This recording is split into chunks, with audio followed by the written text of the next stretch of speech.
ABC similar है DEF के।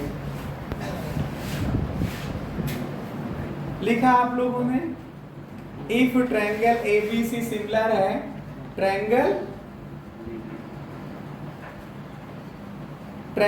EDF। आप लोग लिखिए, DEF लिखा है लिख दीजिए, DEF लिख दीजिए, कोई फर्क नहीं पड़ेगा।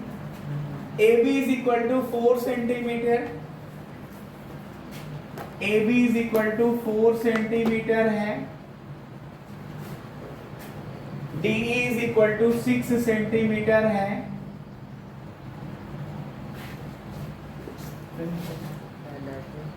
EF is equal to 9 centimetre है,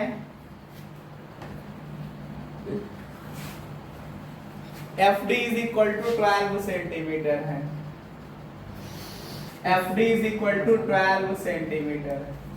find perimeter of triangle ABC, find perimeter of triangle ABC, find perimeter of triangle ABC।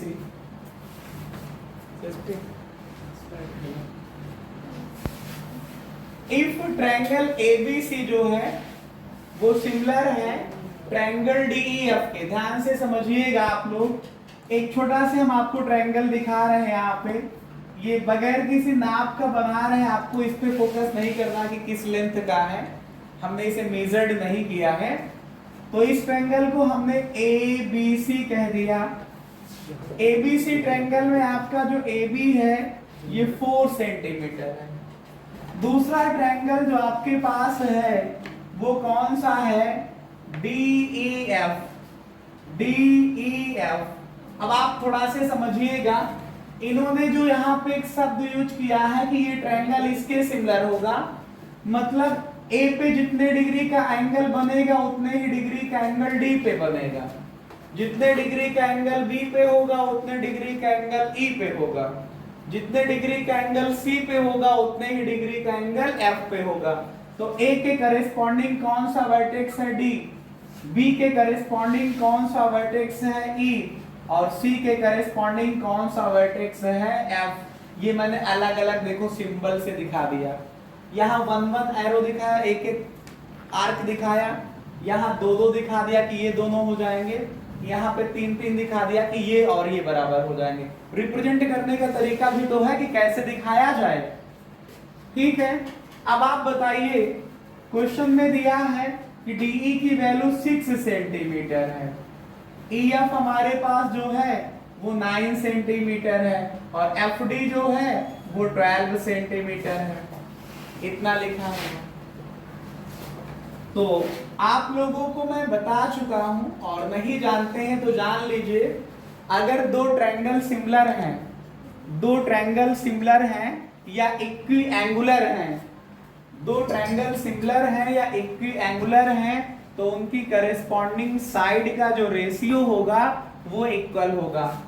तो यही बात हम लेकर के चलेंगे, क्या क्या लेकर के चलेंगे कि जो ट्रायंगल ABC है वो सिमिलर, ये सिमिलरिटी का सिंबल है, ये चिन्ह है समरूपता या सिमिलरिटी का, किसके सिमिलर है, ट्रायंगल DEF के।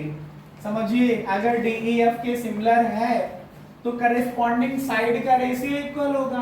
करेस्पॉन्डिंग साइड किसके कौन होगी, 1 और 2, ये एरो जो मैंने डैश बना दिया उन्हीं से मैं बात कर रहा हूं, 1 और 2, 1 और 2, 1 और 2 के करेस्पॉन्डिंग ये साइड देखो, एक डैश लगा दिया, एक निशान लगा दिया कि ये इसके करेस्पॉन्डिंग होगी। 2 और 3 डबल डैश दिखा दिया, तो 2 और 3 यहाँ पे डबल डैश दिखा दिया, 1 और 3 यहाँ पे ट्रिपल दिखा दिया, तो यहाँ पे ट्रिपल दिखा दिया, डिफरेंस दिखाने के लिए। समझ पा रहे हो, इसको बनाने से बेनिफिट ये मिलता है, अगर आप बना दोगे तो एग्जामिनर मान जाएगा कि तुमको ये सब पता है, तुमको ये क्वेश्चन भी शायद ना चेक करे नंबर दे करके ऐसे चला जाएगा। तो उसको पता है, जब तुमको ये बातें पता है तो फिर वही एक गलती हो सकती है ह्यूमन एरर की, कैलकुलेशन करते समय आता भी रहता है, लेकिन जैसे कभी कभी होता ना कि 2 की पावर 3 आना तो 8 चाहिए, ऐसे पूछो तो 8 सब लिख देते हैं, लेकिन ह्यूमन एरर होती है, मिस्टेक कभी कभी हो ही जाती है। मान लो उसको गलत लिख जाओ आप लोग, तो बाकी उसको पता है, आप सही लिखोगे। तो बताइए करेस्पॉन्डिंग साइड का रेशियो इक्वल होगा, इसके AB के करेस्पॉन्डिंग कौन हुआ, इसमें DE हुआ जा करके, बराबर इसके BC के करेस्पॉन्डिंग कौन हुआ, इसमें EF हुआ जा करके, इसमें AC के करेस्पॉन्डिंग कौन हुआ, इसमें DF हुआ जा करके। एक बात और समझ लीजिए, बस क्वेश्चन का आंसर आ जाएगा। अगर पहले न्यूमरेटर में इसकी साइडों को लिख रहे हो, तो एक में अगर इसके न्यूमरेटर को लिखा है, इसकी साइड को न्यूमरेटर में रखा है, तो फिर पूरी न्यूमरेटर में इसी ट्रायंगल की साइडें होंगी। नहीं पता चले इसका इसके साथ लिख दो, फिर इधर से शुरू कर दो इसका इसके साथ। समझ रहे हो? ये भी बात ध्यान देने लायक है आप लोगों के लिए। AB आपके पास 4 है, DE आपके पास 6 है, इज इक्वल टू BC पता नहीं, EF आपके पास 9 है, इज इक्वल टू AC पता नहीं, DF आपके पास 12 है। ये एक इक्वेशन बन गई। इस इक्वेशन की हेल्प से आप BC निकाल लीजिए, आप AC निकाल लीजिए। देखिए इन दोनों को बराबर ले लो तो BC निकल आएगा, पहला और लास्ट वाले को बराबर ले लो तो AC निकल आएगा। तो ये आया 4/6 बराबर BC/9, क्रॉस मल्टीप्लाई करिए, 4 × 9/6 बराबर BC आ जाएगा। 9 चौके 36/6 का मतलब 6 सेंटीमीटर आ जाएगा। ऐसे ही 4/6 है, ये देखिए पहला और लास्ट लीजिए, बराबर कितना, AC/12, 4 × 12/6 आ जाएगा AC की वैल्यू। ये डिवीजन से मल्टीप्लिकेशन में, यहाँ डिवीजन से मल्टीप्लिकेशन में। 12 चौके 48 को 6 से भाग करिएगे 8 आएंगे। तो इस तरह से देखेंगे कि आपका BC जो हुआ वो 6 सेंटीमीटर आ गया, AC जो हुआ वो 8 सेंटीमीटर आ गया, और आपका AB पता ही है, AB आपके पास 4 सेंटीमीटर ये पता है। फिर आपकी जानकारी के लिए आपको एक बात बता दें, किसी ट्रायंगल के पेरीमीटर को पूछा गया है। पेरीमीटर का मतलब इस पॉइंट से चलिए तो सभी को बाहर से नाप लीजिए, मतलब करिए क्या, AB नापिए, BC नापिए और CA नापिए, सबको जोड़ लीजिए तो पेरीमीटर निकल आएगा। तो इसका मतलब क्या हुआ, पेरीमीटर ऑफ जो ट्रायंगल ABC है वो कितना आएगा, AB प्लस का BC प्लस का CA। AB हमारे पास 4 सेंटीमीटर हुआ, BC कितना है 6 सेंटीमीटर है, AC 8 सेंटीमीटर है। इसको जोड़ोगे आप लोग तो 18 या 18 सेंटीमीटर आ जाएगा। ठीक है,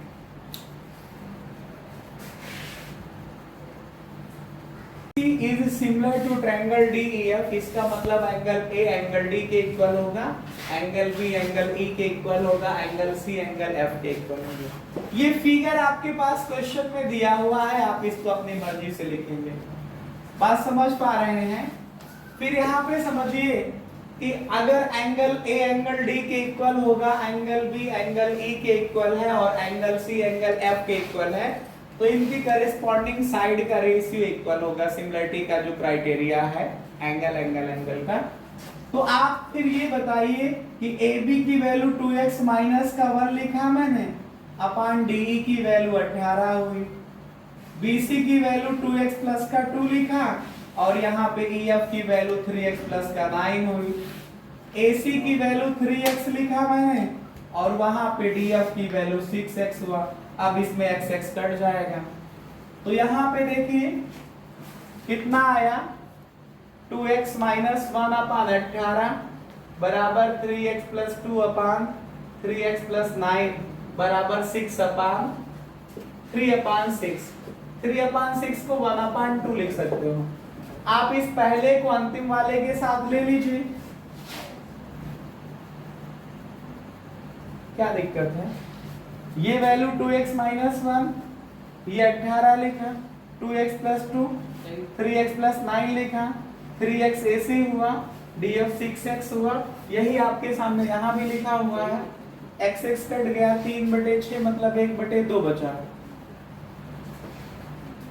फिर ये दोनों अगर इक्वल हैं, ये दोनों को इक्वल ले लीजिए, 2x माइनस 1 अपान 18 जो हुआ 1/2 आया, क्रॉस मल्टीप्लाई करिए, 4x माइनस 2 बराबर 18 आएगा, 4x बराबर 18 प्लस का 2, तो x की वैल्यू ये 20 हुआ, 4 से आप भाग करेंगे तो 5 आ जाएगा। अगर x की वैल्यू 5 निकाल आई तो सभी साइडों को निकाला जा सकता है। आप a b ले लीजिए, 2x माइनस का 1, 2 इंटू एक्स की वैल्यू 5 माइनस 1 का मतलब 9 सेंटीमीटर आ जाएगा, या जो भी आप यूनिट बताओगे। ऐसे ही आपका BC जो हुआ 2x प्लस का 2 हुआ, 2 इंटू एक्स की वैल्यू 5 प्लस का 2, 10 दूनी 2 पंचे 10, 2 12 आ जाएगा। और ऐसे ही आपके पास AC निकल आएगा 3x का मतलब 3 इंटू 5 मतलब 15। यूनिट लिखो चाहे सेंटीमीटर लिख दो, फिलहाल दिया नहीं है।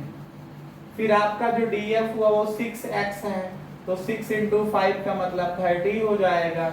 और आपके पास EF जो है वो 3x प्लस 9 दिया हुआ है, 3x की वैल्यू 5 प्लस का 9, 3 पचे 15, 9 24, ये आपके पास सेंटीमीटर या यूनिट में लिख सकते हो। तो इस तरह से करते हुए आपके पास सिमिलरिटी का यूज करते हुए जो करस्पॉन्डिंग साइडें दी होती हैं, कुछ नहीं दी होती हैं, तो उनका रेशियो का यूज करके हम इनकी साइडों को निकाल सकते हैं। ठीक है।